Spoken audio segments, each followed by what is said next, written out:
Ассаламу алейкум ва рахматуллахи ва баракатух. Ни өчен тәкъдиргә ышану мөһим соң? Хәзерге заманда иң зур проблемаларның берсе кешенең иманы камил булмау, я ул гомумән булмау, я инде кешеләрнең әйберләрнең чын мәгънәсен ачыкларга теләмәүләре. Хәзерге җәмгыятьтә әхлак һәм гасыр кыйммәтләренең шикләрен җимерү бераз гына гадәти күренешкә әйләнә башлады кебек. Хәер, кайберәүләр иң мөһиме яхшы кеше буларга һәм изге эшләр башкарырга кирәк дип раслый ала. Шулай да иман кешенең кылган гамәлләренә караганда зуррак әһәмияткә ия шул. Кеше изге гамәлләрне аз гына кылса да, әгәр ул иманлы икән, Аллаһы Тәгалә аның үзенең рәхмәте белән әлбәттә җәннәтле итә ала. Җәннәт зур ниғмәт. Әмма иман булмаса, җәннәткә инде керү мөмкин булмаячак. Иман ул җәннәт капкаларын ача торган ачкыч булып тора. Рәхимле Аллаһы Тәгалә кылган гамәлләребездәге кимчелекләрне әлбәттә кичерер. Шул вакытта имансызлык теләсә нинди изге гамәлләрне һәм тырышлыкны юкка чыгарыр. Шуңа күрә физик яктан гына түгел, рухи яктан да камил булган кеше әлеге мәсьәләгә тиешле игътибар бирергә тиеш. Тәкъдиргә иман, ягъни барысы да, яхшы һәм начар күренешләр дә Аллаһы Тәгаләнең бәрәкәте белән икәнне аңлау ул, һәм бу бик мөһим мәсьәлә. Тәкъдиргә ышану иман нигезләренең берсе булып тора. Аллаһы Тәгаләнең илчесе саллаллаһу алейхи ва саллям иман, ягъни ышанычны түбәндәгеләрчә аңлаткан.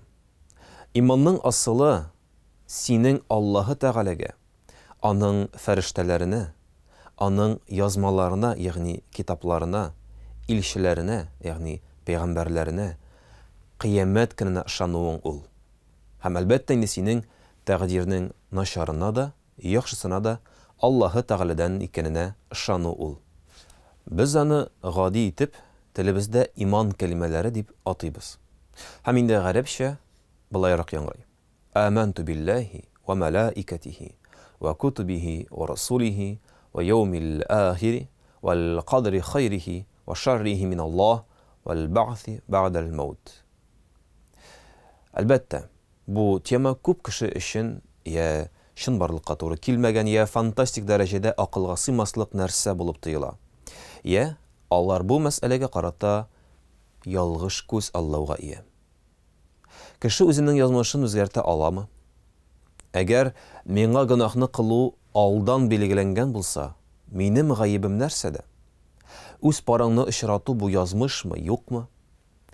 Үлгән кешегә үлем барыбер тәкъдиренә язылган булса, үтерүчене ни өчен хөкем итәләр? Инде кемнең җәннәткә, кемнең җәһәннәмгә керәчәге алдан билгеле булгач, нигә дөньяви тормышта яшәргә, сыналарга соң? Мөгаен, күпләребездә мондый сораулар бик еш туадыр. Язмышка кагылышлы белемнәр нигездә Аллаһы Тәгалә тарафыннан бездән, ягъни кешеләрдән яшерелгән. Аллаһы Тәгаләнең тәкъдире ул зирәклек булып тора. Бу аны үзенең бар кылганнарыннан, ягъни бездән аера торган бер хикмәттә. Бу хакта бары тик Аллаһы Тәгалә үзе генә белә һәм аңа үзенә генә билгеле. Ул бар кылганнарыннан аермасы турында үзе генә хәбәрдар. Әлбәттә, без Коръән аятлары һәм Аллаһы Тәгаләнең илчесе Мөхәммәд Мустафа саллаллаһу алейхи ва саллямның хадисләре аша Раббыбыз тарафыннан җиткерелгәнне генә белә алабыз. Ләкин тәкъдиргә иман бер ничек тә кешене ирексез рәвештә эшсезлеккә яки ниндидер пассивлыкка китерә торган әйбер түгел. Һәм бу тиеш тә түгел. Тәкъдирне булай аңлау әлбәттә ялгышлык. Һәр кеше нәтиҗәләргә ирешү өчен кул кушырып утырырга тиеш түгел, тырышырга тиеш.